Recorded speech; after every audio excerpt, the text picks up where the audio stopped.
अस्सलामुअलैकुम, welcome to back my channel Kahan Singh village vlog. उम्मीद करता हूँ आप खैरियत से होंगे और मेरी दुआ है आप जहाँ रहें खुश रहें और आबाद रहें। और अभी मैं जा रहा हूँ पानी लाने के लिए। गंदम को दूसरा पानी लगाना है और साथ में ही चारा काटना है और चारे को भी पानी लगाना है। और ये सामने मोटर है, इसका पानी लगाना है, सोलर ट्यूबवेल।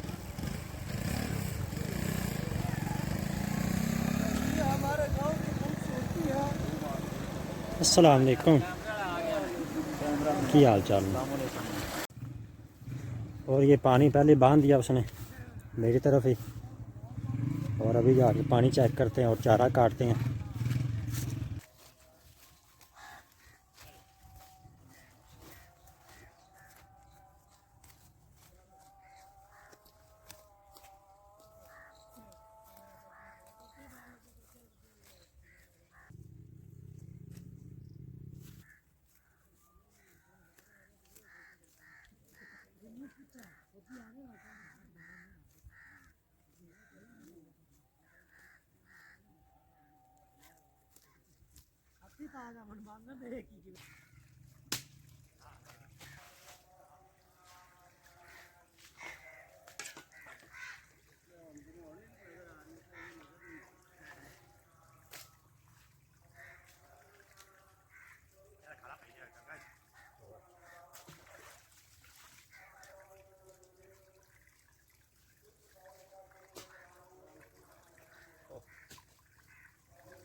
ਇੱਥੇ ਅੱਗੇ ਇੰਨੇ ਦਿਨ ਰਹਿ ਗਏ ਤਾਂ ਨਹੀਂ ਆਇਆ।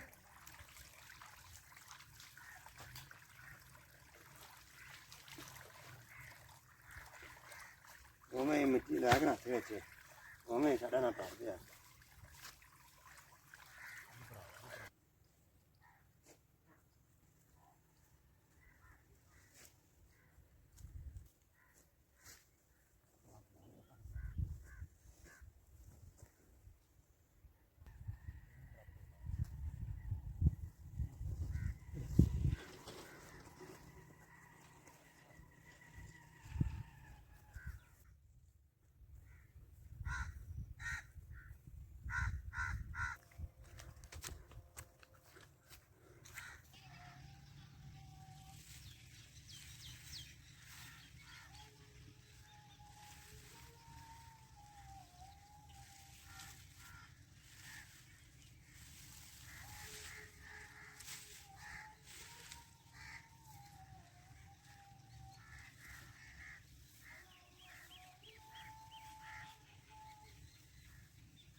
अल्हम्दुलिल्लाह जो है आधा पानी हो गया मेरा, आधा चारा हो गया पानी का। और सूरज जो है वो गुरूब हो गया है और सोलर प्लेट का जो करंट है वो कम हो गया और मोटर बंद हो गई और बकाया पानी जो है वो सुबह लगाएंगे।